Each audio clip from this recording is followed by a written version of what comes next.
500 টাকার আমি সরকারি একটা প্রকল্পে চাকরি করি, বুঝলি? তো হয়তো যেটা চাকরি এটা পুরোপুরি করতে পারবো না, হালকা একটু হলেও তো করতে হবে, বলতে হবে যে করছে।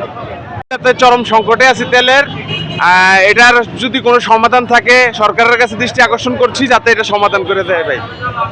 আজকে টোটাল আমি 500 টাকা পুরাইছি, পরবর্তীতে আবার সিস্টেম করে আরও 400 টাকা পুরাইছি, মানে ডবল। এরপরে কোথাও যাওয়া হয় নাই, কারণ তেলের সমস্যার কারণে। হয়তো আত্মীয় স্বজনের বাসা যাব। ঈদের পরে বিশেষ করে বাইক নিয়ে কেউ বের হয় নাই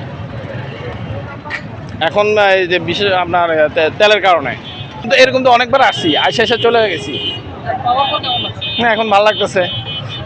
ঈদের পরে আর বেরোয় নেই, আজকে তেল নিতে আসছি। তেল নিয়ে আমি আবার বাড়িতে যাব, কোথায় কাজে লাগলে হুন্ডা নিয়ে বেরোবো, কিন্তু 1 ফোঁটা তেল নাই হুন্ডাতে। আপনারা দেখছেন মেঘনা টিভি, সত্যি সন্ধানে সবসময়।